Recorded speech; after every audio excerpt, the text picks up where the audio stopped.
Buongiorno, le principali notizie. Arrestato il santone della comunità di Gibilman e accusato di maltrattamento su minori assieme ai genitori dei 2 bambini. I minori infatti non andavano a scuola, erano costretti a dormire sui materassi gonfiabili e a stare svegli la notte per fare da guardia al casolare. A Lampedusa ancora una strage di migranti, 19 morti e 58 sopravvissuti, un neonato si salva, morta la sua mamma. A Palermo si indaga sulla morte della donna morta trovata in casa, il marito è indagato per omicidio preterintenzionale, domani l'autopsia. A Forza d'Agro, nel Messinese, 96 trasferimenti di residenza sospetti. Poco prima delle elezioni del 2024 portano a 5 arresti tra sindaco, consiglieri e vigili, 67 gli indagati.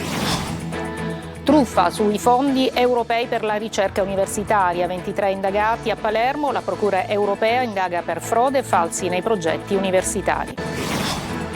Catania, altro falso allarme bomba al centro smistamento delle poste nella zona industriale, il quinto nelle ultime settimane. Il presidente del Movimento 5 Stelle Giuseppe Conte a Niscemi per donare 300.000 euro, frutto del taglio degli stipendi dei parlamentari. Calcio, il Catania punta a blindare il secondo posto e prepararsi al meglio ai play-off, decisive le gare con Picerno e Crotone.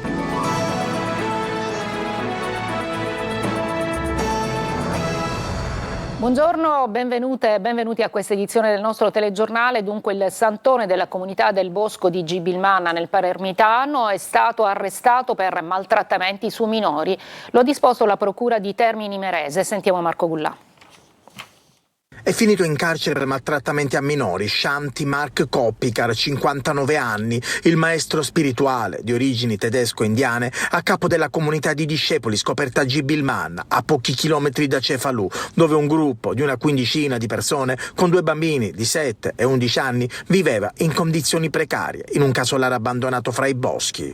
L'uomo era finito sotto i riflettori dopo che la procura dei minorenni di Palermo aveva deciso di allontanare dalla famiglia e trasferire dal nonno 2 ragazzini che vivevano con i genitori in comunità, costretti a dormire in un casolare fatiscente su 2 materassini senza acqua e né luce. I minori non erano stati vaccinati. Secondo la procura di Termini Imerese, che ne ha disposto il fermo, l'attività investigativa ha consentito di delineare un contesto caratterizzato da forme di isolamento e di condizionamento psicologico, all'interno del quale i minorenni avrebbero subito condotte ritenute altamente pregiudizievoli. Il santone della comunità del Bosco di Gibilmanna costringeva i bambini ospiti della comunità a fare le ronde notturne attorno al casolare, senza acqua e luce, in cui vivevano. I piccoli indossavano delle torce sulla testa ed erano costretti a girare nottetempo per avvertire gli adulti dell'eventuale presenza di estranei. Ancora una tragedia, l'ennesima del mare al largo di Lampedusa, sono 19 i migranti morti, 7 quelli recuperati ancora in vita e fra loro anche 2 bambini. Sentiamo il servizio di Maglio Viola.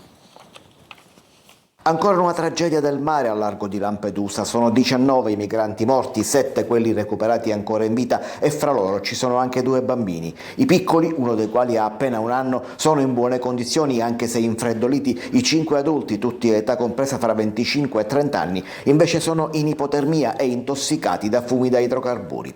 Il salvataggio è avvenuto in acque SAR libiche da parte di una motovedetta della Guardia Costiera Italiana. In base alla prima ricostruzione, il barcone sarebbe partito dalla Libia 2 giorni fa con un tempo buono, ma durante la traversata è arrivato il ciclone. Attualmente a Lampedusa piove ininterrottamente, ci sono 10 gradi, ma in mare aperto la temperatura è molto più bassa e il mare grosso impedisce persino al traghetto di navigare. Al momento del soccorso le vittime erano 17, altri 2 migranti sono deceduti durante il difficile rientro della motovedetta verso Lampedusa, partendo da 85 miglia di distanza. Il mare grosso ha reso complicata la navigazione anche del mezzo militare. Sbarcati al Molo Favaloro, gli adulti sono stati trasferiti al poliambulatorio e si valuta un ulteriore trasferimento a Palermo in elisoccorso non appena le condizioni meteo e quelle sanitarie lo consentiranno. Non corrono pericolo di vita invece i bambini, anche se il più piccolo è rimasto orfano. Sembra infatti viaggiasse solo con la madre e la donna sarebbe una delle 19 vittime. A Palermo c'è mistero sulla morte di una cinquantenne trovata senza vita in casa e indagato per omicidio preterintenzionale il marito, domani l'autopsia. Sentiamo Marco Gullà. Sarebbe stata trovata morta in casa, distesa per terra, accanto al letto, e nulla, per il momento, farebbe pensare a un delitto, ma secondo la madre della vittima non si tratterebbe di un decesso per cause naturali. La procura ha disposto l'autopsia sul corpo di Gerda Caruso, 50 anni, il cui cadavere è stato rinvenuto sabato scorso nell'appartamento di via Maccionello a Palermo, a 2 passi dall'ospedale Cervello, in cui abitava con il marito, un uomo di 46 anni, Giuseppe Greco, attualmente unico indagato per omicidio preterintenzionale, e il figlio.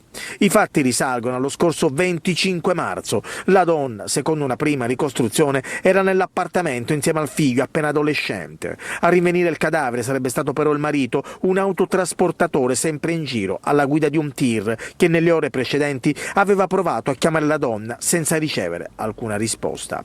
Insospettito dalla situazione, l'uomo avrebbe deciso di tornare a casa per controllare se ci fossero problemi. Una volta varcato l'ingresso, la macabra scoperta. Un vicino di casa e familiare della vittima ai nostri microfoni parla così. Cioè non ci vedo niente di anormale, diciamo. Questi rapporti come sono, come erano? Per me normali. Il bambino è tenuto benissimo. Sapete che il bambino... Per i genitori della donna, che non avrebbero avuto mai dei rapporti idilliaci con il genero, qualcuno potrebbe aver ucciso Gerda facendo in modo che nessuno potesse pensare a un omicidio. Ignoto al momento l'eventuale movente. Non più casi isolati, ma un fenomeno stabile. All'indomani dell'ennesimo episodio di violenza, il procuratore di Gela, Salvatore Vella, torna a denunciare la crescente diffusione delle armi tra i giovani e lancia un appello al territorio. GR Italia.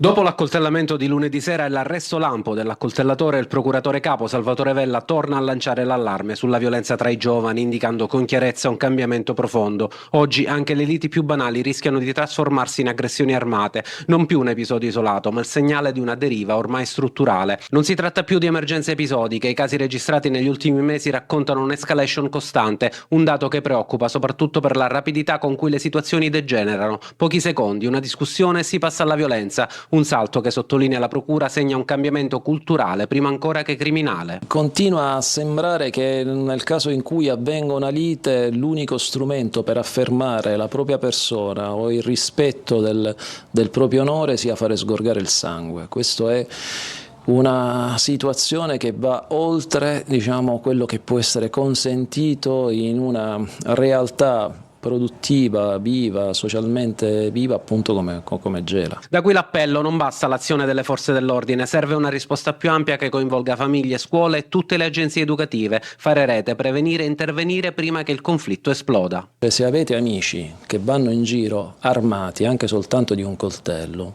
ditegli che è una stupidaggine, perché da una semplice lite si può arrivare ad un omicidio, quindi ad una vita che si perde, o a una vita che si perde in carcere, perché se ammazzi qualcuno con un coltello rischi seriamente l'ergastolo, quindi di andare in carcere e non uscire più a 20 anni. Durante un'operazione al porto di Palermo, la Guardia di Finanza ha sequestrato 20.000 kg di rifiuti speciali pericolosi destinati in Nigeria. Erano a bordo di un container sottoposti a sequestro, pezzi di ricambio per autoveicoli, un rullo compressore e un autocarro usato parzialmente demolito. Il provvedimento in collaborazione tra Agenzia delle Dogane, dei Monopoli, Guardia di Finanza e Agenzia regionale per l'ambiente. Veniamo a Forza d'Agro, andiamo a Forza d'Agro. Nel Messinese sono finiti ai domiciliari 5 gli indagati, ci sono anche il sindaco e un consigliere comunale. L'inchiesta è sui trasferimenti fittizi di residenza nel piccolo comune a ridosso delle elezioni del 2024, 67 le persone coinvolte. Francesco Triolo. 96 trasferimenti di residenza proprio in prossimità delle elezioni amministrative del 2024 in un piccolo paese come Forza d'Agro, che conta appena 835 abitanti, non erano passate inosservate.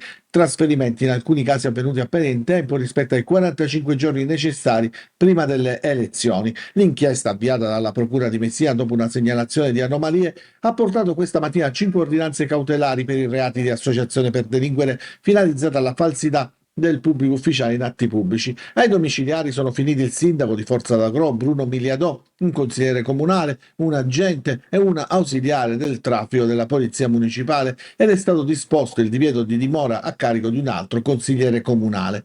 Secondo quanto ricostruito dagli inquirenti, le indagini avrebbero fatto emergere l'esistenza di un presunto sodalizio criminale dedito alla produzione di falsi atti pubblici, in particolare attestazioni di residenza fittizie, un sistema che sempre, secondo l'ipotesi accusatoria, sarebbe stato finalizzato a influenzare le consultazioni amministrative dell'8 e 9 giugno del 2024 per il rinnovo del Consiglio Comunale alla carica di sindaco di Forza d'Agro. Sono coinvolte anche altre 67 persone per avere concorso a formare falsi verbali di accertamento di iscrizione anagrafica con false dichiarazioni di dimora abituale, così da poter votare in quel comune. Dalle indagini è emerso come la residenza era attestata in immobili inesistenti, disabitati e in disuso, in alcuni casi nelle camere di 2 alberghi riconducibili al sindaco ed ad uno dei consiglieri comunali indagati, e in un caso anche in uno stabilimento balneare della frazione Fondacoparrino. False sono risultate 59 richieste su 96.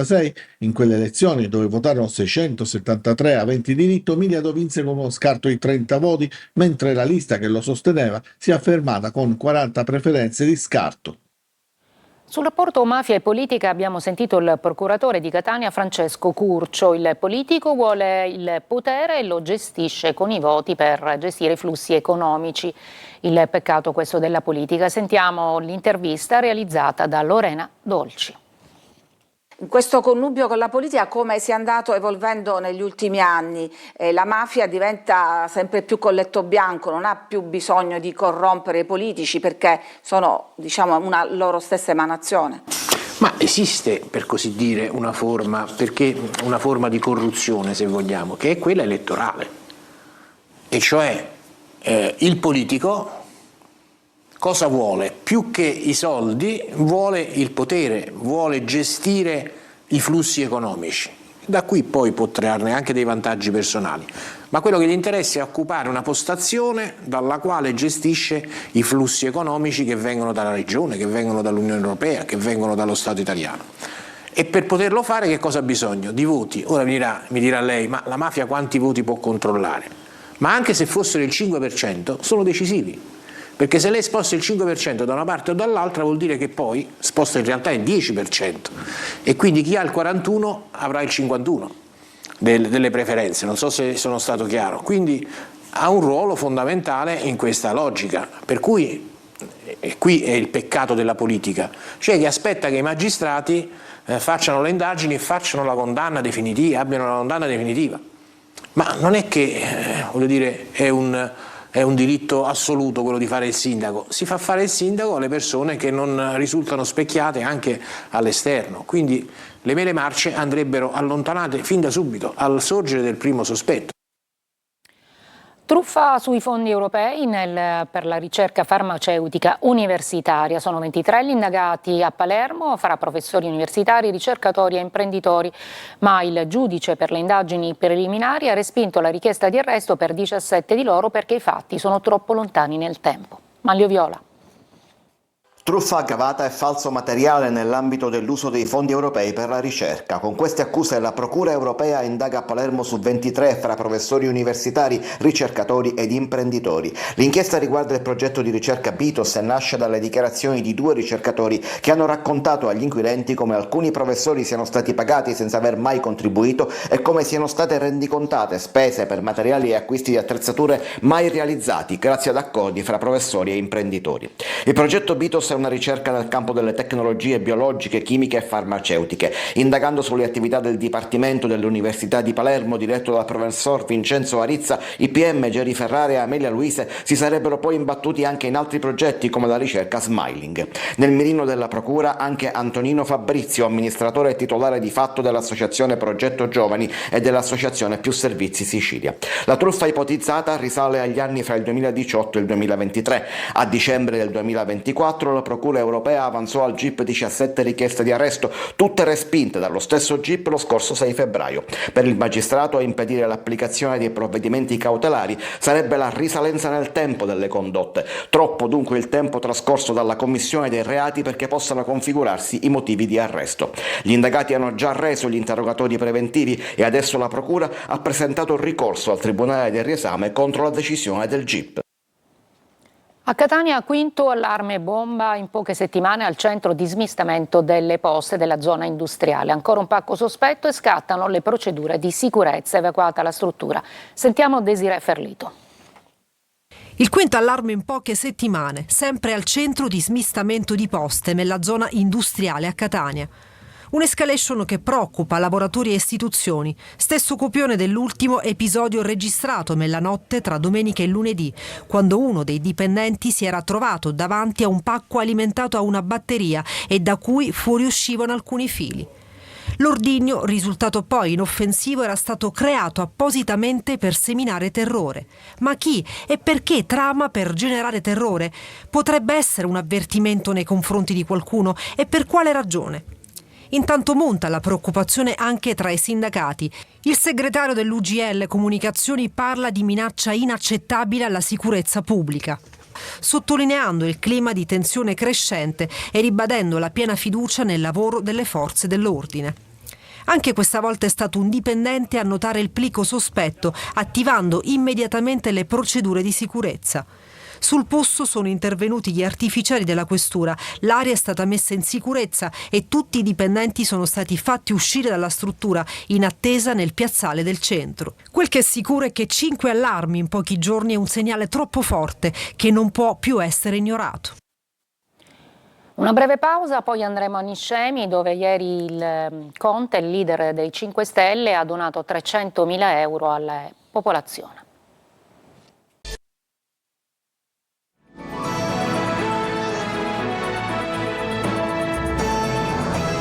300.000 euro per gli sfollati di Niscemi colpiti dalla frana, il gesto simbolico del Movimento 5 Stelle durante la visita di Giuseppe Conte ieri. E sempre ieri la conferenza stampa, sempre di Conte all'Ars contro la giunta Schifani. Gerry Italia.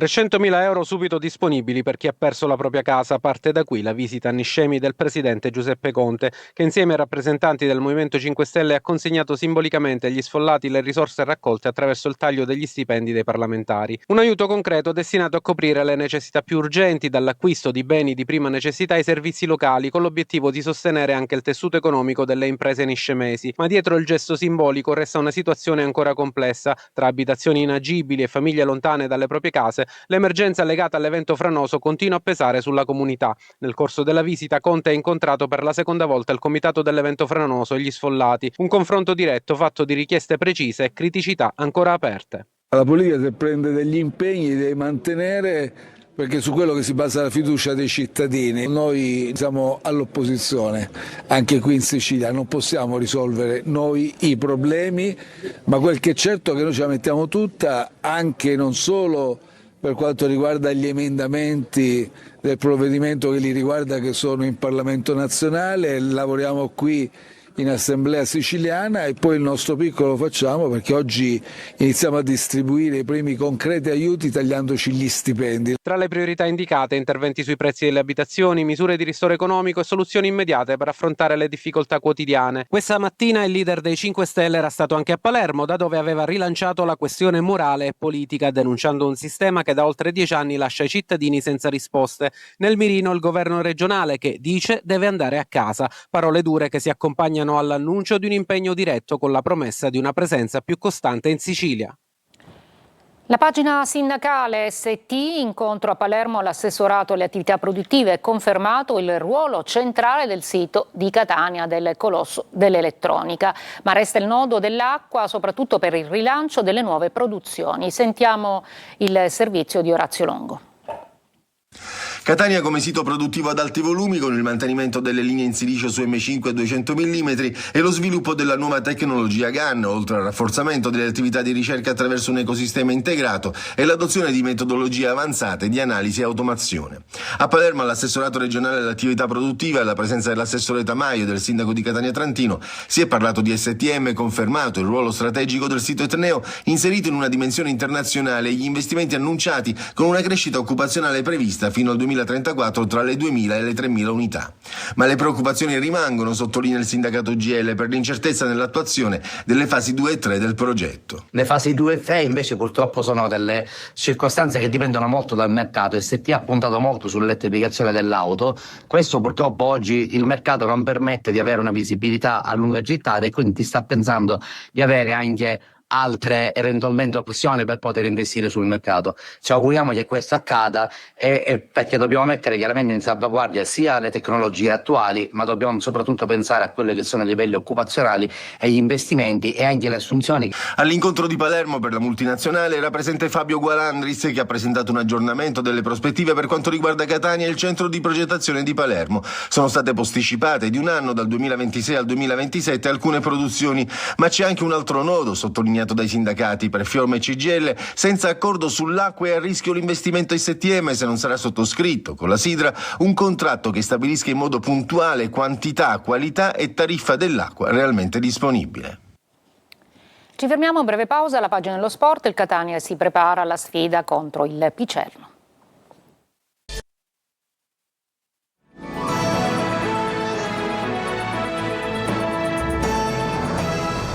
Eccoci al calcio, il Catania cerca la matematica certezza del secondo posto per preparare poi i play-off. Forte accelera ma difficilmente verrà rischiato per lunedì. Marco Carli.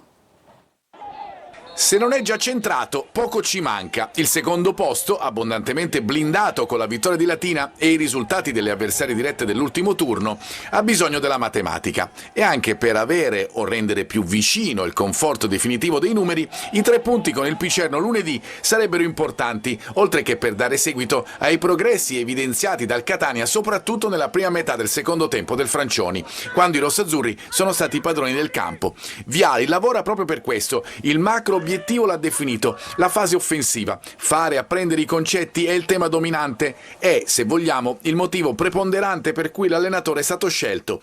Un altro obiettivo è il recupero dei giocatori che possono fare la differenza. Ciccarelli continua ad aumentare il minutaggio, Forte sta accelerando, ma è molto difficile che venga rischiato per la partita con il Picerno. Dunque Caturano e Lunetta si divideranno ancora il peso dell'attacco, supportati dal ritrovato Bruzzaniti, da D'Ausilio e Jimenez, oltre che appunto da Ciccarelli. Intanto aumentano le rotazioni dietro, con Carnielutti che con la difesa a 4 può tornare protagonista, e al centro in cui Di Noia può dare un aiuto consistente. 2 partite, 2 lunedì con Picerno e Crotone per definire anche matematicamente la posizione in classifica e poi un mese per presentarsi al meglio ai playoff. È l'obiettivo. Il Catania ci sta già lavorando. Prima di chiudere un'ultima notizia, la Guardia di Finanza ha sequestrato a Giardini Naxos, siamo nel Messinese, 22.000 articoli non conformi ai requisiti previsti dalle normative sulla vendita al pubblico. Si trattava di giocattoli per bambini, articoli per la casa, privi delle imposte dalla legge europea, potenzialmente dannosi per la salute. Multati i titolari del negozio. Noi ci fermiamo qui, io vi ricordo la prossima edizione alle 14, grazie per l'ascolto e buona giornata.